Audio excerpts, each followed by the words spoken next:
setengah. Insyaallah masih semangat Bapak Ibu. Bismillah walhamdulillah. Wassalatu wassalamu ala Rasulillah Sayyidina Muhammad ibni Abdillah wa ala alihi wa sahbihi wa mawala. Qala ta'ala wa dzakir fa inna dzikra tanfa'ul mu'minin. Yang saya hormati dan saya muliakan segenap hadirin wal hadirat jamaah peringatan Isra dan Mi'rajnya baginda Nabi besar Muhammad sallallahu alaihi wasallam, yang mudah-mudahan dengan duduknya kita di malam hari yang mulia ini senantiasa mendapatkan ridho dari Allah Subhanahu wa taala dan kelak di akhirat nanti mendapatkan syafaat baginda Nabi besar Muhammad sallallahu alaihi wasallam. Yang sama-sama kita hormati dan kita muliakan guru kita yang baru saja menyampaikan tausiahnya, tausiah yang insya Allah bisa kita amalkan, bisa menjadi bekal kita untuk kita laksanakan. Beliau adalah Fadilatul Mukarram wal Muhtaram Bapak Kiai Haji Dr. Mulyadi Effendi MA. Sama-sama kita doakan mudah-mudahan senantiasa Allah sehatkan badannya, dipanjangkan umurnya, dimudahkan segala urusannya. Para tokoh, para sesepuh, wabil khusus Bapak Haji Suntara dan para tokoh yang lainnya, bapak-bapak, ibu-ibu dan segenap kaum remaja yang mohon maaf tidak bisa disebutkan satu persatu namanya. Hadirin hadirat jamaah yang dimuliakan Allah, Isra Mi'raj merupakan dua kata yang berbeda. Al-Isra adalah as-sayrul ardi, perjalanan horizontal dari Masjidil Haram yang berada di Makkah menuju Masjidil Aqsa yang ada di Yerusalem. Kira-kira Yerusalem di mana? Israel apa Palestina? Palestina. Sementara Mi'raj adalah perjalanan vertikal dari Masjidil Aqsa menuju Sidratul Muntaha, naik lagi menuju satu tempat yang bernama Al-Mustawa.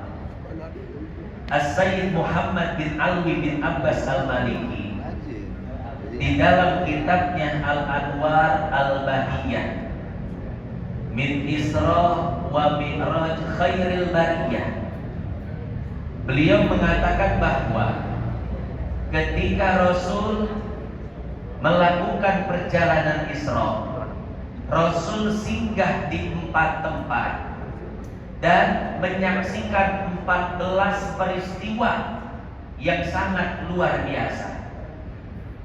Sesampainya di Masjidil Aqsa, Rasul melaksanakan sholat berjamaah dengan ruh 124.000 nabi. Rasul menjadi imamnya dan para nabi menjadi makmumnya. Maka Rasul diberi gelar Sayyidul Anbiya, pemimpinnya para nabi. Setelah melaksanakan sholat 2 rakaat, Rasul melakukan perjalanan Mi'raj dengan menggunakan as-sulam ar-rabbani, tangga yang terbuat dari cahaya. Buruknya diikat di Masjidil Aqsa. Kemudian Rasul melakukan Mi'raj dengan tangga yang terbuat dari cahaya. Naik ke langit pertama, bertemu dengan ruh Nabi Adam alaihi salam. Setelah berbincang-bincang sebentar dengan ruh Nabi Adam, Rasul melanjutkan perjalanan ke langit kedua.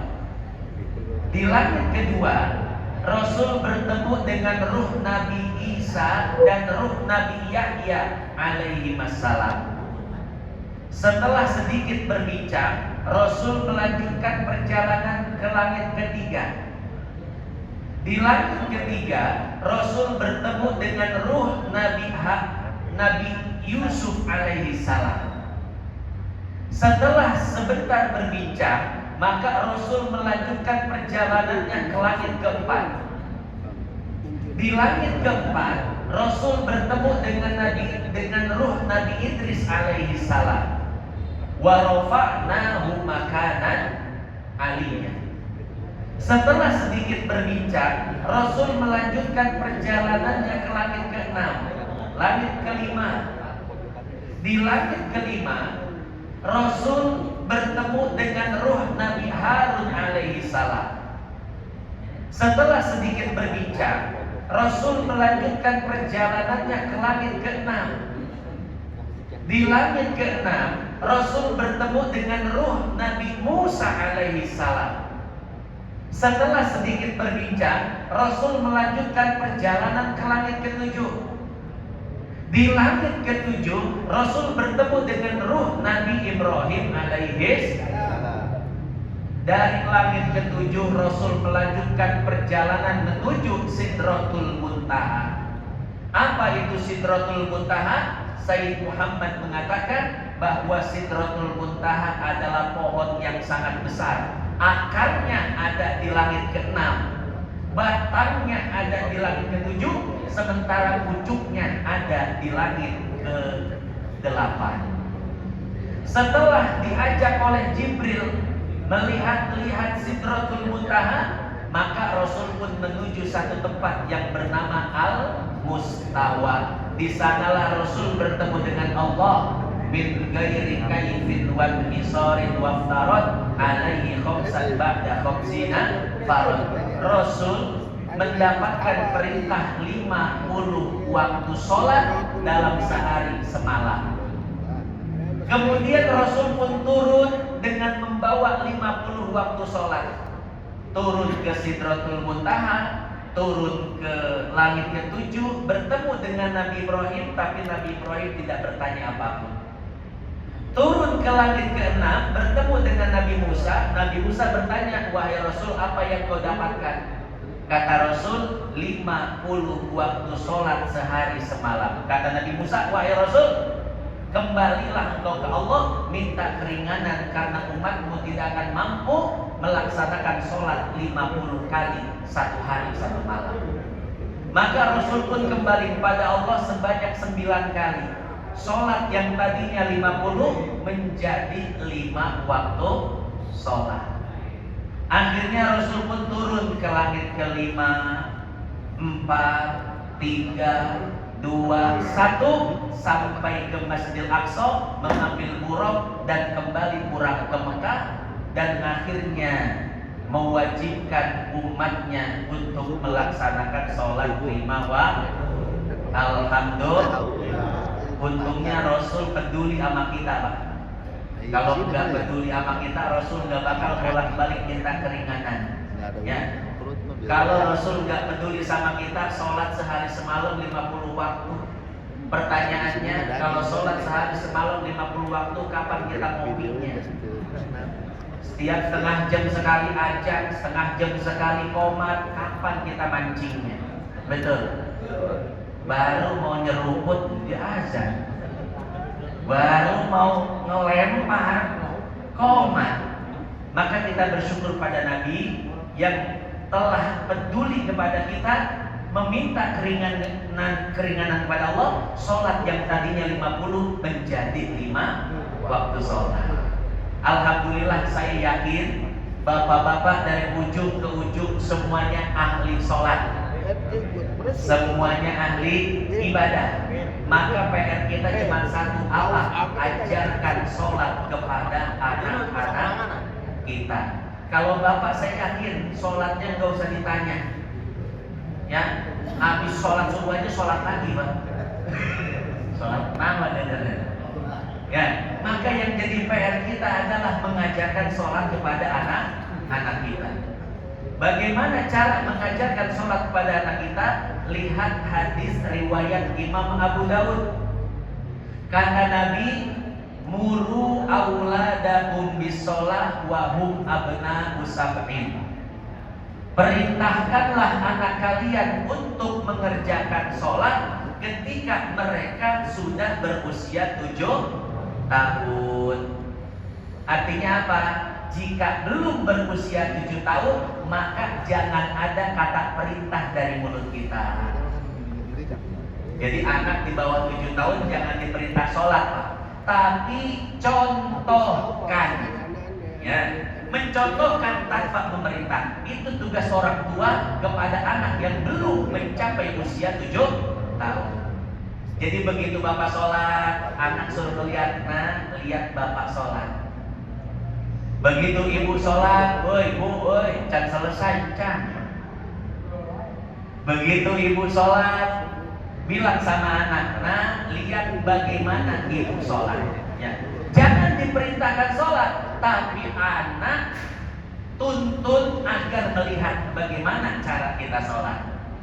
Begitu pula ketika ke kamar mandi, nah sini lihat bagaimana bapak masuk kamar mandi. Ketika masuk kamar mandi, kita ayunkan kaki kiri kita, kemudian membaca doa. Apa doa masuk kamar mandi? Allahumma barik lana fima rozaqna. Dahar di kamar mandi. Allahumma inni a'udzubika minal khubuthi wal. Biarkan anak melihat apa yang kita lakukan saat itu. Anak akan merekam bahwasanya ketika kita masuk kamar mandi, kita mengayunkan kaki kiri dan mengucapkan doa.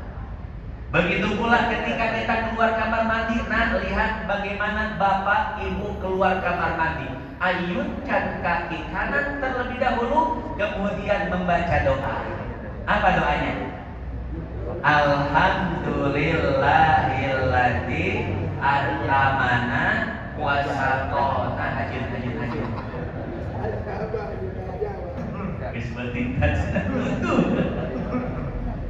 Adhaba anil ada wa afani. Anak akan merekam apa yang kita lakukan. Ketika mau tidur, kita baca doa biar kenceng. Biar anak merekam apa yang kita baca. Bangun tidur, ketika anak bangun tidur, nah dengar doanya, dibacakan doanya, ya begitu seterusnya.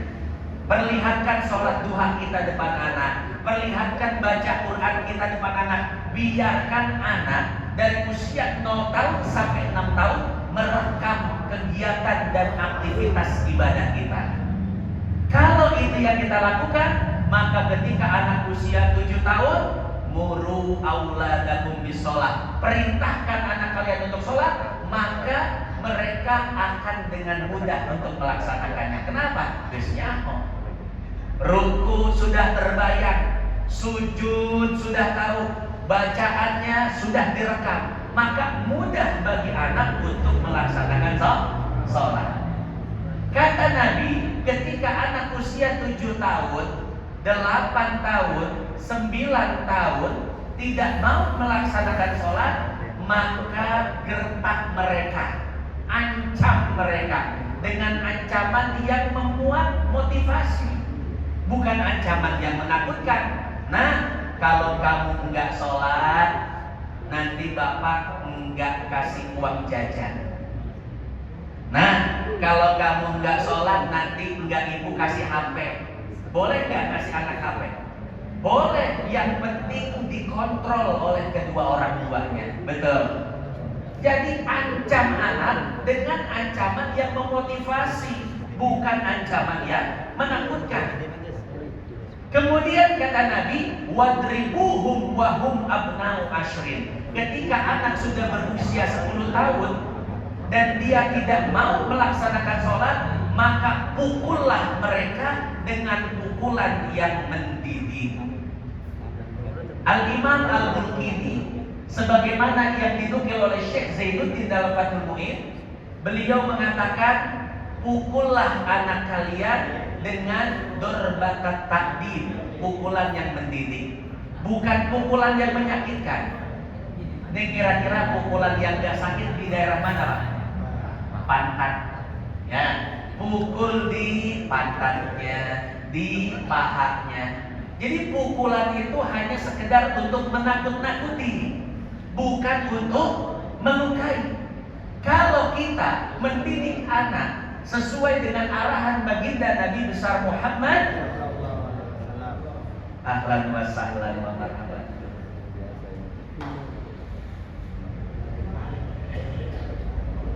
Ya, biar guru istirahat dulu ya. Lanjut. Kalau kita mendidik dengan pendidikan yang diajarkan oleh baginda Nabi besar Muhammad, maka niscaya anak-anak kita akan menjadi anak-anak yang soleh dan anak-anak yang taat ibadah. Betul. Ada seorang ibu ngadu kepada saya, Pak Ustadz, anak saya nggak mau sholat dan nggak mau turut sama saya. Saya bilang, anak ibu berapa tahun? Umurnya 16 tahun. Dah telat, saya bilang. Kenapa? Ibarat kerupuk udah keras, diremek hancur, nggak bisa dibentuk. Anak ketika usia 6 tahun, 7 tahun, 10 tahun, kita omelin, kira-kira dia kabur nggak? Nggak bakal kabur, belum punya teman, belum punya relasi. Tapi anak umur 16 tahun berantem sama orang tuanya, bisa kabur dia ke rumah temannya. Betul ya? Teman udah banyak, relasi di mana-mana. Ya. Nah, maka jangan sampai kita telat dalam mendidik anak kita. Ingat, di bawah usia 7 tahun, contohkan bagaimana kita beraktivitas ibadah. Umur 7 tahun, 8 tahun, 9 tahun, perintahkan dengan perintah yang sedikit menggertak. Umur 10 tahun tidak mau melaksanakan sholat atau melaksanakan perintah-perintah agama, maka pukul dengan pukulan yang mendidik, bukan pukulan yang melukai. Insya Allah sampai sini paham? Alhamdulillah. Terakhir, ini pernah saya sampaikan tapi ingin saya sampaikan lagi terkait pendidikan mental anak. Ya, anak zaman sekarang, hadirin, kalau kita lihat para Gen Z, betul ya? Para Gen Z itu mentalnya lemah, diomelin nangis, kerja punya masalah sama bosnya, dia keluar, dicari kerjaan lain. Di kerjaan lain punya masalah sama temannya, dia keluar. Begitu seterusnya. Setiap masalah tidak dia hadapi, tapi dia lari dari masalah tersebut. Itu problematika anak-anak kita sekarang. Maka bagaimana cara mengatasi itu? Cara mengatasi hal demikian bisa dari pendidikan sejak dini. Jean Piaget, seorang peneliti dari Prancis, beliau mengatakan, ketika anak berusia 0 sampai 2 tahun, maka didik anak kita untuk bisa didik anak kita agar sensorik dan motoriknya itu aktif. Ya. Jadi perhatikan bagaimana penglihatannya, pendengarannya, gerakan kaki tangannya, itu yang harus kita latih. Makanya saya punya anak umur 1 tahun, saya kasih spidol yang aman Pak ya buat anak, sama buku gambar. Akhirnya dicoret-coret Pak, latihan untuk menggenggam spidol.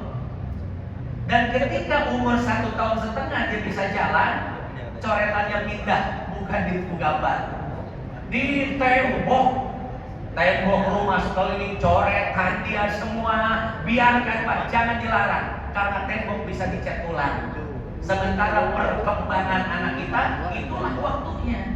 Ya, biarkan anak kita coret-coret tembok kita. Yang penting sensorik tubuhnya, motorik tubuhnya itu aktif berkembang sesuai dengan perkembangan usianya. Ya, akhirnya sekarang anak saya umur 2 tahun udah bisa makan mie ayam pakai suruh dilatih, diperhatikan sensorik motoriknya dari dini. Kemudian ketika usia 2 tahun, kata Jet Kisser, dari 2 tahun sampai 7 tahun, anak itu harus bisa berpikir simbolis. Artinya apa? Anak harus bisa menceritakan apa yang dia lihat. Kasih anak lihat gajah. Nanti ketika gajahnya tidak ada, dia bisa bercerita, Pak. Oh, gajah itu badannya besar, daun telinganya lebar, hidungnya mancung, panjang, ada gading. Kalau dia bisa menceritakan sesuatu yang dia lihat, maka berarti perkembangan mentalnya normal, Pak ya. Makanya Bapak kalau anak lagi cerita, dengerin. Kenapa? Emang usia lagi banyak cerita. Emang usia perkembangannya seperti itu. Ketika anak cerita, jangan dipotong, dengarkan. Anak cerewet ngomong mulu, biarin. Yang bahaya itu kalau anak pendiam. Ih, pinter banget anak mama ya, pendiam. Bahaya Bapak Ibu. Ya, anak usia 2 sampai 7 tahun adalah usia untuk berpikir simbolis. Artinya harus banyak ngomong, harus banyak cerita, bisa mendeskripsikan, menggambarkan apa yang dia lihat. Kalau bisa, berarti perkembangan mentalnya normal. Kemudian anak dari usia 7 tahun sampai usia 12 tahun harus bisa berpikir logis. Artinya apa? Artinya anak sudah bisa berpikir secara masuk akal. Kalau tidak masuk akal, dia tidak akan percaya. Artinya anak gak bakal bohong ya. Saya ngetes 2 orang anak kecil, 1 anak saya, 1 lagi anak ponakan saya. Saya tes. Kalian berdua tadi Buya, saya nyebutnya Buya Pak. Buya itu bahasa Arab artinya bapak. Cuman yang lain jangan nyebutin, karena Buya itu sebetulnya istilah kiai gede. Ya, kalau saya udah gede-gede amat, cuma 80 kilo. Soalnya kalau Buya istrinya 4, kalau yang istri 3 ajengan, istri yang 2 kiai, kalau masih 1 ustaz. 2 anak kecil, Buya ngeliat gajah bisa terbang. Anak saya bilang, gak mungkin Buya, kenapa? Karena gajah nggak punya sayap. Oh, berarti sesuai dengan perkembangan mentalnya. Dia tidak bisa dibohongi, ya, karena bisa berpikir secara logis. Sementara yang 1 lagi, Pak, anak keponakan saya, dibilang apa? Buya, iya, tadi juga aku ngeliat hiu pakai sepatu. Masya Allah. Setelah anak ini dibawa ke psikiater, kata psikiater, Pak, mohon maaf, ini anak umurnya doang 9 tahun, tapi mentalnya mental anak 2 tahun. Bayangkan Pak, kalau ini dibiarkan, anak usianya semakin tua, tapi mentalnya mental anak kecil. Apa yang terjadi? Satu ketika dia kerja, ada masalah di tempat kerja, dia keluar dari pekerjaannya. Dia dagang, ada masalah, berhenti dagangnya. Dia gak bakal benar hidupnya. Nikah, ada masalah, cerai. Nikah lagi, ada masalah, cerai. Tidak berani menghadapi masalah. Kenapa? Mentalnya mental anak kecil. Dan sekarang itulah problematika anak kita. Makanya jangan mengandalkan pendidikan ke sekolah. Ya, apalagi anak-anak zaman sekarang, Masya Allah, Pak. Anak SMA zaman sekarang bisa kita bego-bego. Efek corona. Dulu kita SMA Sinkostan hafal, Pak. Aljabar di luar kepala, ngitung pakai tangan jago, betul ya? Anak SMA sekarang coba tes efek corona begitu. Gak bisa kita harapkan, jangankan pendidikan mental, pendidikan intelektual aja kita kecewa. Ya, maka al-madrasatul ula, ibu adalah sekolah pertama bagi anak. Ya, maka ibu yang harus mendidik anak. Bapak mensejahterakan ibu, betul. Sejahterakan kebutuhannya, cukupi semuanya agar ibu tenang mendidik anak. Nggak bisa ngedidik sendiri, banyak pondok besar, tren. Hadirin jamaah yang dimuliakan Allah, itu saja yang dapat saya sampaikan pada kesempatan kali ini. Mudah-mudahan yang sedikit ini bisa bermanfaat. Mohon maaf kalau kelamaan, guru kita sudah datang. Ya, saya persilakan pada guru saya untuk memberikan ceramah agama dan tausiahnya. Dari saya cukup sekian. Hadanallahu wa iyyakum ajmain. Wassalamualaikum warahmatullahi wabarakatuh.